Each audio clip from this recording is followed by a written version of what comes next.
Today in this video, I am going to explore Wallis formula.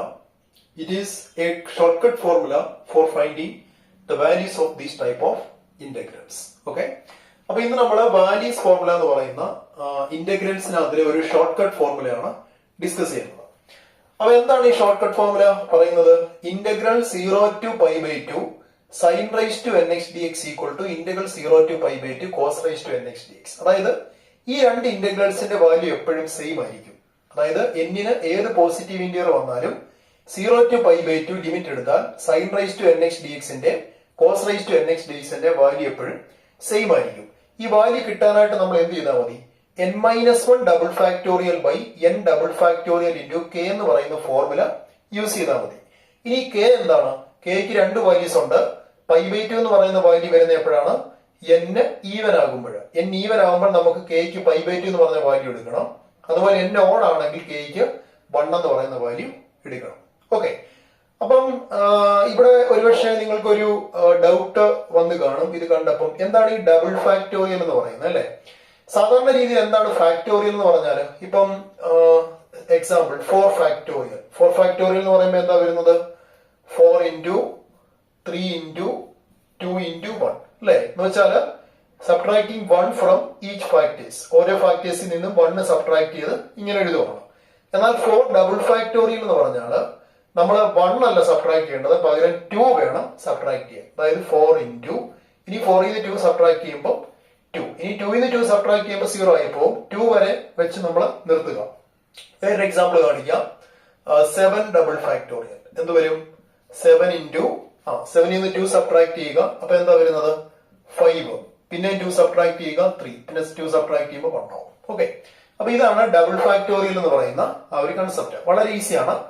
ഇനി അതേപോലെ type 2, അടുത്തത് valleys formula apply ചെയ്യേണ്ട വേറൊരു ടൈപ്പ് ഇന്റഗ്രൽ ആണ്. 0 to pi by 2 sin raised to mx into cos raised to nx dx. Okay, അപ്പൊ ഇവിടെ വരുമ്പോഴും ഞാൻ ഈ ഫോർമുല യൂസ് ചെയ്യുക. m-1 double factorial into n-1 double factorial by m+n double factorial into k. ഇവിടെ ഒരു k വരുന്നുണ്ട്. ഇവിടെ kക്ക് രണ്ട് വാല്യൂസ് ആണ്, പൈ ബൈ 2 1 ഉം ഇതേപോലെ തന്നെ. പക്ഷെ ഇവിടെ പൈ ബൈ 2 നമ്മൾ എടുക്കേണ്ട എപ്പോഴാണ്?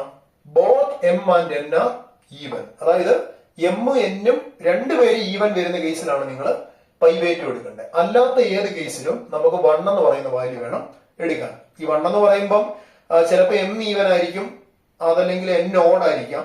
ഓക്കെ, അതല്ലെങ്കിൽ n ഉം m ഉം അങ്ങോട്ടും ഇങ്ങോട്ടും മാറി ഈവനും ഓടും ഒക്കെ വരാം. അതല്ലെങ്കിൽ രണ്ടുപേരും m n ഓഡ് ആണെങ്കിൽ നിങ്ങൾക്ക് 1 എടുക്കാം. ഒരു കാര്യം മാത്രം നിങ്ങൾ ഓർത്തുവെച്ചാൽ മതി, m n ഉം ഈവൻ ആയിരിക്കുമ്പോൾ മാത്രം നിങ്ങൾ പൈ ബൈ 2 എടുത്താൽ മതി, അല്ലാത്ത കേസിലെല്ലാം 1 എടുക്കുക. ഓക്കെ, അപ്പൊ ഇതാണ് ബേസിക്കലി വാലീസ് ഫോർമുല എന്ന് പറയുന്നത്. ഇനി ഇത് മനസ്സിലാവാനായിട്ട് നമുക്ക് ഇതിന്റെ കുറച്ച് പ്രോബ്ലംസ് നോക്കാം. ഇവിടെ നമുക്ക് ഇത്രയും ക്വസ്റ്റ്യൻസ് വന്നിട്ടുണ്ട്. നമുക്കതിലെ ഓരോ ക്വസ്റ്റ്യൻസ് നോക്കാം. ഒന്നാമത്തെ ക്വസ്റ്റ്യൻ എന്തായിരുന്നു? Integral 0 to pi by 2 sin raised to 6x dx. Okay, this equal to, ഇവിടെ നമുക്കറിയാം എന്നിന്റെ വാല്യൂ എത്രയാണ്? 6 ആണ് അല്ലെ? അപ്പൊ നമുക്ക് 6 - 1 double factorial by 6 double factorial എടുക്കുക ഇൻറ്റു k. ഇവിടെ ഏതാ എടുക്കണ്ടേ? പൈ ബൈ 2 ആണോ 1 ആണോ? ഇവിടെ നിങ്ങൾ നോക്കിയേ, ഇവിടെ ഈവൻ നമ്പർ അല്ലേ n എന്ന് പറഞ്ഞത്? 6 എന്ന് പറഞ്ഞാൽ ഈവൻ ആണ്. അപ്പൊ ഈവൻ വരുമ്പോൾ നമ്മൾ പൈ ബൈ 2 വേണം എടുക്കാൻ. ഇനി ഇപ്പൊ ഇത് സിംപ്ലിഫൈ ചെയ്ത് വെച്ചാൽ മതി. 5 double factorial by 6 double factorial into pi by 2 എന്ന് വരും. 5 ഡബിൾ ഫാക്ടോറിയൽ എന്ന് പറഞ്ഞാൽ എന്താണ്? 5 into 2 വെച്ച് സബ്ട്രാക്ട് ചെയ്യുക. 5 into 3 into 1 divided by 6 double factorial എന്ന് പറഞ്ഞാൽ 6 into 4 into 2 into pi by 2. Okay, this equal to എന്ത് വരും? ഇവിടെ 3ഉം 6ഉം കട്ട് ചെയ്ത് കളയുക. അങ്ങനെ കട്ട് ചെയ്യുമ്പോൾ നമുക്ക് 5 പൈ ബൈ 32 എന്ന് കിട്ടും. ഓക്കെ, അപ്പൊ ഒന്നാമത്തെ ക്വസ്റ്റ്യന്റെ ആൻസർ 5 പൈ ബൈ 32 ആണ്. വളരെ ഈസിയാണ്. ഇതുപോലെ എന്നിന് വാല്യൂസ് എല്ലാം ഇട്ട് കൊടുത്ത് ചെയ്താൽ മതി. ഓക്കെ, ഇനിയിപ്പോ നമുക്ക് സെക്കൻഡ് ക്വസ്റ്റ്യൻ നോക്കാം. സെക്കൻഡ് ക്വസ്റ്റ്യൻ എന്താണ്? Integral 0 to pi by 2 sin raised to 5x dx. Okay, ഈ ഫോർമുല ഇട്ട് കൊടുക്കുക. അപ്പൊ എത്ര വരും? 5 - 1 double factorial by 5 double factorial. ഇവിടെ k യുടെ വാല്യൂ നിങ്ങൾ എന്താ എടുക്കണ്ടേ? ഇവിടെ 1 ആണ് എടുക്കേണ്ടത്. കാരണം ഇവിടെ n എന്താണ്? ഓഡ് ആണ്. ഇവിടെ 5 എന്ന് പറഞ്ഞാൽ ഓഡ് നമ്പർ ആയതുകൊണ്ട് നമ്മൾ 1 വേണം എടുക്കാൻ. അപ്പൊ എത്ര വരും? 4 double factorial by 5 double factorial എന്ന് കിട്ടും. 4 ഡബിൾ ഫാക്ടോറിയൽ എന്താണ്? 4 into 2. 5 double factorial 5 into 3 into 1. ഇതെല്ലാം കട്ട് ചെയ്ത് കളയുക. കട്ട് ചെയ്യാനായിട്ടൊന്നും ഇല്ലല്ലോ. അപ്പൊ നമുക്ക് ഡയറക്റ്റ് വാല്യൂ എഴുതാം. 8/15 ഇവിടെ ആൻസർ കിട്ടും. അപ്പൊ ഇതാണ് രണ്ടാമത്തെ ക്വസ്റ്റ്യന്റെ ആൻസർ. ഇനിയിപ്പോ നമുക്ക് തേർഡ് ക്വസ്റ്റ്യൻ നോക്കാം. തേർഡ് ക്വസ്റ്റ്യൻ എന്താണ്? Integral 0 to π/2 cos raised to 10x dx അല്ലെ? അപ്പൊ ഇവിടെ എന്ത് വരും? 10 - 1 double factorial by 10 double factorial കിട്ടും. ഇവിടെ ഓർക്കുക 10 എന്ന് പറഞ്ഞാൽ ഈവൻ നമ്പർ ആണ്. ഈവൻ നമ്പർ വരുമ്പോൾ നമ്മളിവിടെ കെയുടെ വാല്യൂ എടുക്കണം. കെക്ക് എത്രയാണ്? π/2 ആണ് ഇവിടെ എടുക്കേണ്ടത്, കെയുടെ വാല്യൂ. ഇനി ഈ പേര് സിംപ്ലിഫൈ ചെയ്യാം. അപ്പൊ നമുക്ക് 9 double factorial by 10 double factorial into π/2 എന്ന് വരും. 9 ഡബിൾ ഫാക്ടോറിയൽ എന്ന് പറഞ്ഞാൽ 9 into 2 വെച്ച് സബ്ട്രാക്ട് ചെയ്യുക. 7 into പിന്നെ 2 സബ്ട്രാക്ട് ചെയ്യുമ്പോൾ 5, അങ്ങനെ 3 1 divided by 10 double factorial 10 into 8 into 6 into 4 into 2 എന്ന് വരും അല്ലെ? ഇൻറ്റു π/2. ഇനിയിപ്പോ ഇതിന്റെ ആൻസർ എഴുതുക. ഇതിനിപ്പം നമുക്ക് കട്ട് ചെയ്തൊക്കെ കളയാം. 3 ഇത് 2 കട്ട് ചെയ്യും അല്ലെ? അങ്ങനെ എല്ലാം ചെയ്തു വരുമ്പോഴത്തേനും നിങ്ങൾക്ക് ആൻസർ കിട്ടുന്നത് 63π/512 എന്നാണ്. ഇത് കറക്റ്റ് ആയിട്ട് സിംപ്ലിഫൈ ചെയ്ത് നിങ്ങൾ ആൻസർ എഴുതുമ്പോൾ നിങ്ങൾക്ക് ഇങ്ങനെ ആയിരിക്കും കിട്ടുന്നത്. 63π/512 എന്ന് കിട്ടും. ഓക്കെ. ഫോർത്ത് ക്വസ്റ്റ്യൻ എന്തായിരുന്നു? Integral 0 to π/2 cos raised to 7x dx. എന്താണ് answer? 7 - 1 double factorial by 7 double factorial into ഇവിടെ 7 ഓഡ് നമ്പർ ആയതുകൊണ്ട് നമ്മളെ കെയുടെ വാല്യൂ 1 എടുക്കുക. അപ്പൊ എത്ര വരും? 6 double factorial by 7 double factorial. This 6 into 4 into 2 divided by 7 into 5 into 3 into 1. Okay. അപ്പൊ ഇതിന്റെ ആൻസർ നമുക്ക് എത്ര കിട്ടും? ഇവിടെ 3 2 ആണല്ലോ. സോ 16 ബൈ അല്ലെ 75/35. ഇതാണ് ഇതിന്റെ ആൻസർ. ഓക്കെ. അപ്പൊ ഇതാണ് ടൈപ്പ് 1 വാല്യൂസ് ഫോർമുല എന്ന് പറയുന്നത്. ഇനിയിപ്പോ നമുക്ക് ടൈപ്പ് 2 വാല്യൂസ് ഫോർമുല വെച്ചിട്ടുള്ള കുറെ ക്വസ്റ്റ്യൻസ് ഇവിടെ ഡിസ്കസ് ചെയ്യാം. ഓക്കെ. ഇവിടെ കുറച്ച് ക്വസ്റ്റ്യൻസ് വന്നിട്ടുണ്ട്. ഒന്നാമത്തെ ക്വസ്റ്റ്യൻ എന്താണ്? Integral 0 to π/2 sin raised to 5x into cos raised to 3x dx. Okay. അപ്പൊ ഇവിടെ നിങ്ങൾ നോക്കുക. ഇവിടെ എമ്മിന്റെ വാല്യൂ എന്ന് പറഞ്ഞാൽ 5 ആണ്. അതുപോലെ എന്നിന്റെ വാല്യൂ 3 ആണ്. ആ വാല്യൂസ് ഇതിനകത്തോട്ട് ഇട്ട് കൊടുക്കുക. അപ്പൊ എത്ര വരും? 5 - 1 ഡബിൾ ഫാക്ടോറിയൽ ഇൻറ്റു അടുത്ത എത്ര? n - 1 എന്ന് പറയുമ്പോൾ എത്രയാണ്? 3 - 1 double factorial by m + n എന്ന് പറയുമ്പോൾ എത്രയാണ്? 5 + 3 അല്ലെ? 5 + 3 ഡബിൾ ഫാക്ടോറിയൽ ഇൻറ്റു k. ഇവിടെ കെയുടെ വാല്യൂ നമ്മൾ എന്താ എടുക്കണ്ടേ? കെയുടെ വാല്യൂ ഏതൊക്കെയാ വരുന്നത്? π/2 1 അല്ലേ? അപ്പൊ ഇവിടെ π/2 എടുക്കേണ്ട എപ്പോഴാണ്? രണ്ടും ഈവൻ ആയിരിക്കുമ്പോൾ മാത്രമാണ്. അപ്പൊ ഇവിടെ നിങ്ങൾ നോക്കിയാൽ മതി. 5 ഓടാണ്, അതുപോലെ 3 ഓടാണ്. അപ്പൊ അല്ലാതെ ഓട് വരുമ്പോൾ നമ്മൾ എത്ര എടുക്കണ്ടേ? 1 ആണ് എടുക്കേണ്ടത്. ഓക്കെ. അപ്പൊ ഇൻറ്റു 1. ഇനിയിപ്പോ ഇത് നേരത്തെ ചെയ്ത പോലെ തന്നെ സിംപ്ലിഫൈ ചെയ്യുക. 5 - 1 എന്ന് പറയുമ്പോൾ 4 ഡബിൾ ഫാക്ടോറിയൽ ഇൻറ്റു ഇത് 2 double factorial by 8 double factorial. This equal to 4 into 2. 4 double factorial 4 into 2 ആണല്ലോ. അതുപോലെ 2 ഡബിൾ ഫാക്ടോറിയലിന്റെ വാല്യൂ എന്ന് പറയുന്നത് 2 ആണ് കേട്ടോ. അതെപ്പോഴും ഓർത്തിരിക്കുക. 2 ഡബിൾ ഫാക്ടോറിയൽ എന്ന് പറയുന്നത് 2 ആണ്. അതുപോലെ 8 ഡബിൾ ഫാക്ടോറിയൽ എന്ന് പറഞ്ഞാൽ 8 into 6 into അല്ലെ 4 into 2 എന്ന് വരും. ഇനിയിപ്പോ ഇതെല്ലാം കൂടെ നമ്മൾ സിംപ്ലിഫൈ ചെയ്യുക. സിംപ്ലിഫൈ ചെയ്യുമ്പോഴത്തേക്ക് നമുക്ക് എത്ര കിട്ടും? ഇവിടെ കട്ടായി പോവും അല്ലെ? അതുപോലെ 2 കട്ടായി പോവും. അപ്പൊ നമുക്കിവിടെ 1/24 എന്ന് ആൻസർ കിട്ടും. അപ്പൊ ഒന്നാമത്തെ ക്വസ്റ്റ്യന്റെ ആൻസർ 1/24 ആണ്. സെക്കൻഡ് ക്വസ്റ്റ്യൻ എന്തായിരുന്നു? Integral 0 to π/2 sin cube x cos raised to 6x അല്ലെ?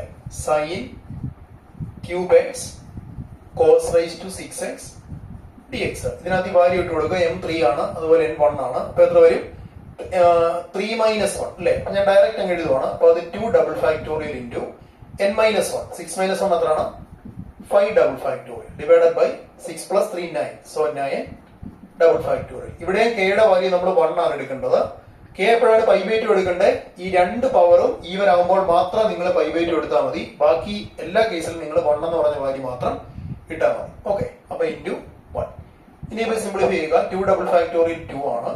5 ഡബിൾ ഫാക്ടോറിയൽ എന്ന് പറഞ്ഞാൽ 5 ഇൻറ്റു 3 ഇൻറ്റു 1. അതുപോലെ 9 double factorial 9 into 7 into 5 into 3 into 1.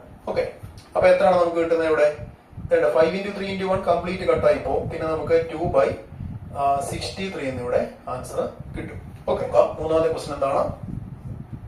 Integral 0 to pi by 2 sine raise to 6x cos raise to 5x dx. Okay, values ഇട്ട് കൊടുക്കുക. 6 minus 1 എത്രയാണ്? 5 double factorial. അതുപോലെ 5 minus 1 4 double factorial. അപ്പൊ ഇവിടെ 11 double factorial into K എന്ന് പറഞ്ഞാൽ ഇവിടെ 1 ആണ് എടുക്കേണ്ടത്. കാരണം ഇവിടെ ഈവനും ഓടും ഒക്കെയാണ് വരുന്നത്. ഈവനും ഓടും കൂടെ ഒരുമിച്ചാണ് വരുന്നത്. അപ്പൊ നമുക്ക് 1 എടുക്കാം. അപ്പൊ എത്ര വരും? 5 double factorial 5 into 3 into 1. 4 double factorial 4 into 2. അടുത്തത് 11 ഇൻറ്റു 11 ഡബിൾ ഫാക്ടോറിയൽ 11 ഇൻറ്റു 2 വെച്ച് സബ്ട്രാക്ട് ചെയ്യുക. 9 7 അല്ലെ 5 3 1. ഓക്കെ, ഇനി ഇതെല്ലാം കൂടെ സിംപ്ലിഫൈ ചെയ്യണം. ഇവിടെ 5 ഇൻറ്റു 3 ഇൻറ്റു 1 ഡയറക്റ്റ് കട്ടായി പോകും. പിന്നെ നമുക്കിവിടെ വരുന്നത് 8 ഇത് മൂന്നൂടെ മൾട്ടിപ്ലൈ ചെയ്യുക. അപ്പൊ 99 ഇൻറ്റു 7 വരും. അത് 693 എന്ന് കിട്ടും. അപ്പൊ 8/693 ആണ് ഇതിന്റെ question number 4. 0 to pi by 2 sine raise to 6x into cos raise to 4x dx. Okay, ഇവിടെ m തന്നെ എന്താണ്? 6 ഉം 4 ഉം ആണ്. വാല്യൂസ് ഇട്ട് കൊടുക്കുക. അപ്പൊ 6 മൈനസ് 1 എന്ന് പറഞ്ഞാൽ 5 double factorial into n minus 1 എന്ന് പറയുമ്പോൾ 4 minus 1 3 double factorial divided by 10 double factorial into k. Okay, അപ്പൊ ഇവിടെ കെയുടെ വാല്യൂ നമ്മൾ എന്താ എടുക്കണ്ടേ? അതാ ഇവിടെ നോക്കുക. 6 ഉം 4 ഉം ഈവൻ ആണ്. അപ്പൊ രണ്ട് പവർ ഈവൻ വന്നു കഴിഞ്ഞാൽ നിങ്ങൾ ഒന്നും ആലോചിക്കേണ്ട, പൈ ബൈ 2 എന്നുള്ള വാല്യൂ ഇട്ട് കൊടുത്താൽ മതി. അല്ലാത്ത ഏത് കേസിലും നമ്മൾ 1 എന്ന് പറഞ്ഞ വാല്യൂ കൊടുക്കുക. Okay, this equal to 5 double factorial is 5 into 3 into 1. 3 double factorial എന്ന് പറഞ്ഞാൽ 3 into 1 divided by 10 double factorial 10 into 8 എത്ര വരും? 6 പിന്നെ 4 അല്ലേ? Okay, 4 into 2 into pi by 2. Okay, ഇനിയിപ്പോ ഇവിടെ കട്ട് ചെയ്യാൻ പറ്റുമുണ്ടോ എന്നുള്ളത് നോക്കുക. ഇവിടെ നമുക്ക് 3 2 കട്ട് ചെയ്ത് കളഞ്ഞു. ഇവിടെ കട്ട് ചെയ്യാം. പിന്നെ വരുന്നത് 5 ഇൻറ്റു 3 15 ആണല്ലോ. അപ്പൊ ഇവിടെ 5 10 കട്ട് ചെയ്ത് 2 ആയിക്കൂടെ. അപ്പൊ നമുക്ക് ഇവിടെ മൊത്തം കൂടെ 3 പൈ ബൈ എത്ര വരും? ഇനി ഇതെല്ലാം കൂടെ മൾട്ടിപ്ലൈ ചെയ്യുക അല്ലെ? 4 ഇൻറ്റു 8 16. ഇവിടെ 8 കിടപ്പുണ്ട് 4. അപ്പൊ എല്ലാം കൂടെ മൾട്ടിപ്ലൈ ചെയ്യുമ്പോഴത്തേന് നിങ്ങൾക്ക് 512 എന്ന് കിട്ടും. ഓക്കെ, അപ്പൊ നമുക്കിവിടെ 3 പൈ ബൈ 512 എന്നാണ് ഇതിന്റെ ആൻസർ കിട്ടുന്നത്. അപ്പൊ ഈ ഒരു ടൈപ്പ് 2 ഫോർമുല യൂസ് ചെയ്യുമ്പോൾ നിങ്ങൾ ശ്രദ്ധിക്കേണ്ട ഒറ്റ കാര്യം മാത്രം ഓർത്താൽ മതി. ഇവിടെ രണ്ട് പവറും ഈവൻ ആകുമ്പോൾ മാത്രം നിങ്ങൾ പൈ ബൈ 2 എടുത്താൽ മതി. ബാക്കി എല്ലാ കേസിലും നിങ്ങൾ 1 എന്ന് പറയുന്ന വാല്യൂ എടുത്ത് ചെയ്താൽ മതി. ഓക്കെ, അപ്പൊ ഇത്രേ ഉള്ളൂ വാല്യൂസ് ഫോർമുല എന്ന് പറയുന്നത്. വളരെ സിമ്പിൾ ആണ്. ഇത് നിങ്ങൾ നന്നായിട്ട് പ്രാക്ടീസ് ചെയ്ത് കഴിഞ്ഞാൽ നിങ്ങൾക്ക് എന്താണ് ഒരു 10 സെക്കൻഡ്സിനുള്ളിൽ തന്നെ പെട്ടെന്ന് ആൻസർ കണ്ടുപിടിക്കാനായിട്ട് പറ്റും. Okay, thank you.